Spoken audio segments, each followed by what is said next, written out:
the first content, we're going to talk about index notation. This is about how you take vector problems and write them in as few terms as possible.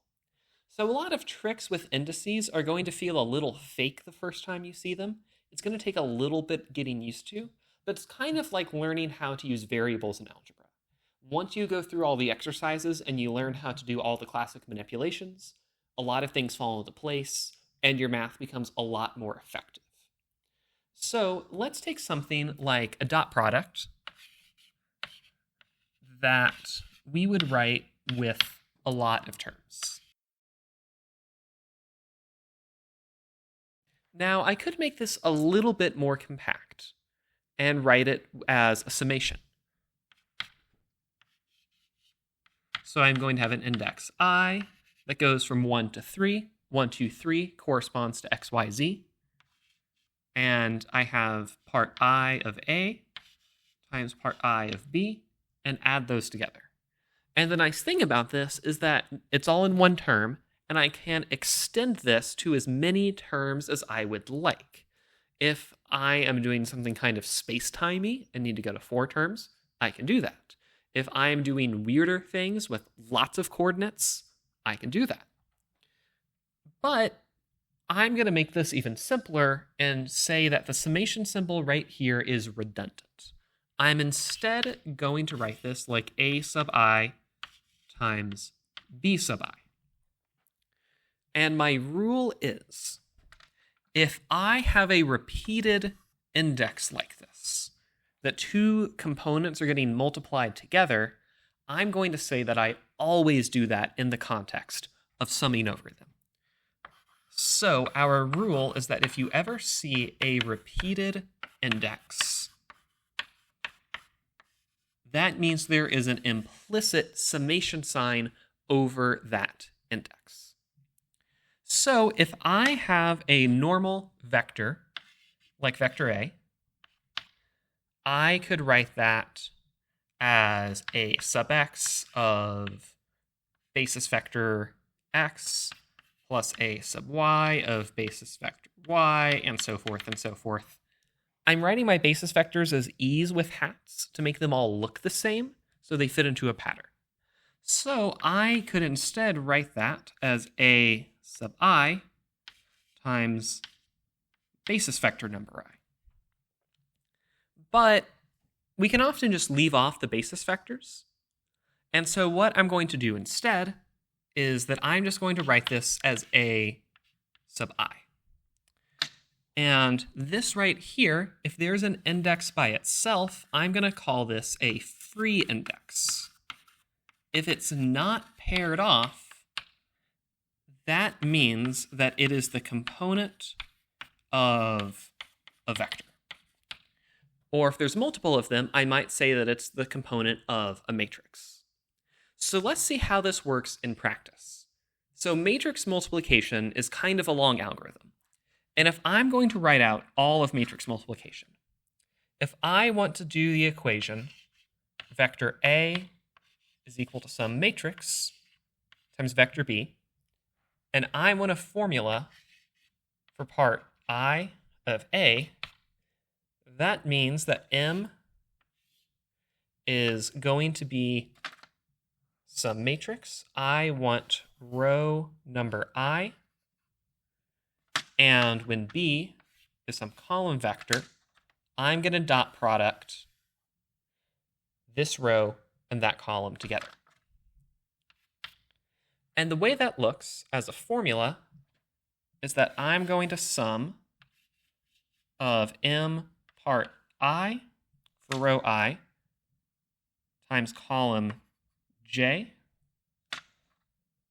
times B of part J, where I always get these mixed up if you need a reminder. The first one is the row, and the second one is the column. And we are going to sum from this J is equal to 1 to 3, and that's our formula for the matrix multiplication. But I can make this a little bit simpler. I can just drop the sum entirely and write this as m sub ij. There are two indices on it, which means this is a two-component object. This is a matrix, times b sub j. This has one index. It must be a vector. And because the j's are repeated, they must be summed together.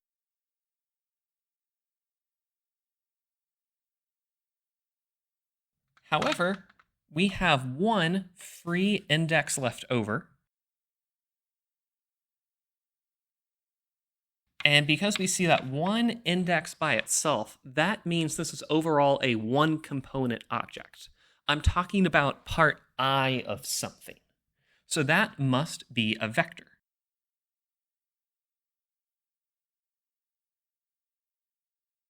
And another important note is that when you have an equation about vectors, we need to make sure that component 1 is equal to component 1.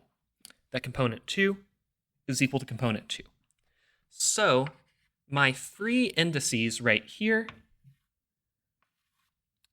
and right here better be the same.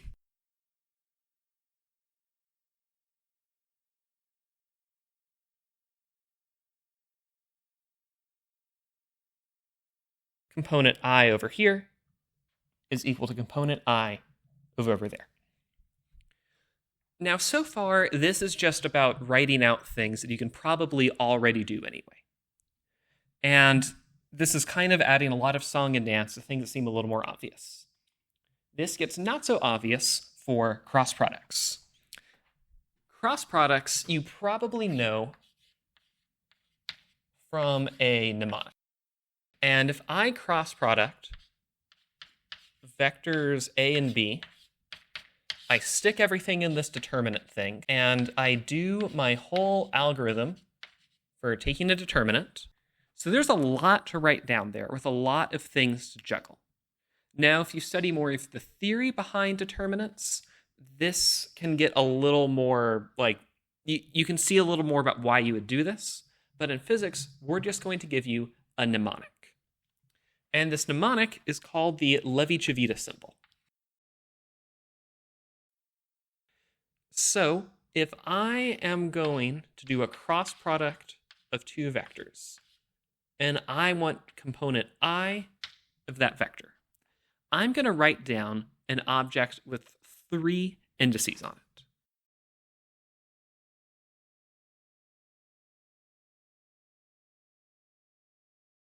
So the I indices match. The first index here means that we're talking about part I of the resulting vector.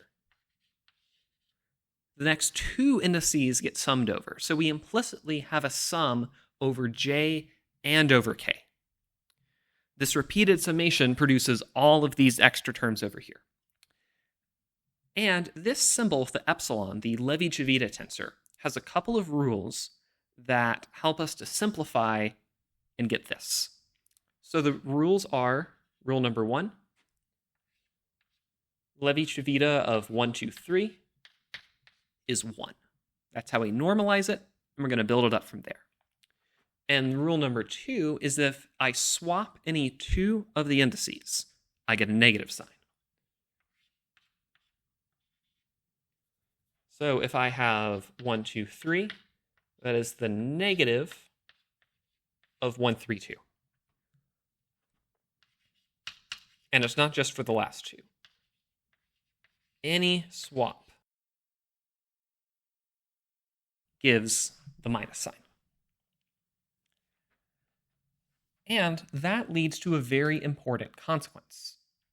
If I repeat an index, if I have I, j, j, that's the same thing as negative epsilon to the I. Let me swap the j's, and I get the exact same thing as before. This is equal to its own negative, so it must be 0. So I cannot repeat an index. And we can start to see that in the cross-product structure up there. You never see two y components in the same thing, or two z's.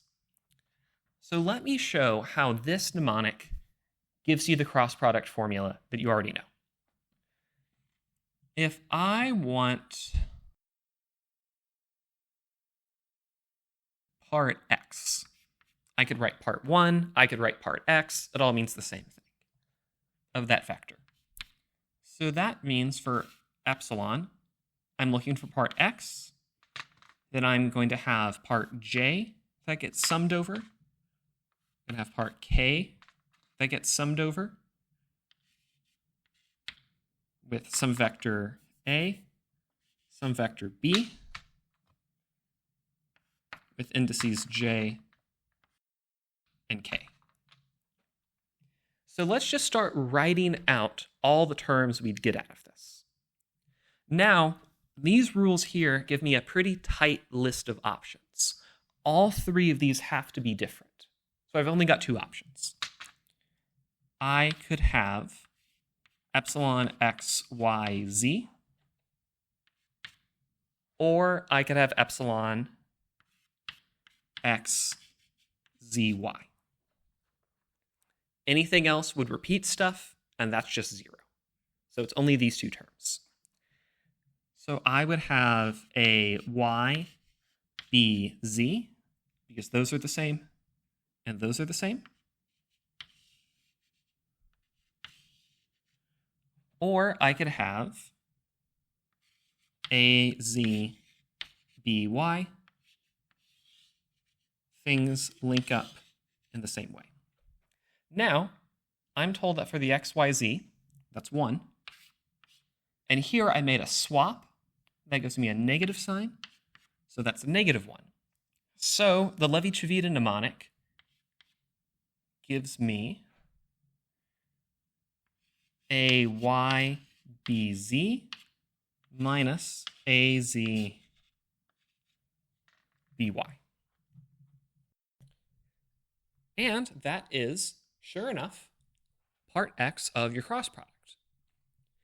So now I can write a cross product not through this laborious thing with 6 terms, but with a clean thing with only 1 term. Now you have to invest some in learning the rules and learning the notation here. When you're doing some of your homeworks that require complicated vector identities, your inclination is going to be to write out every single term of your cross products like this. It's going to feel higher investment to learn how to do it this way.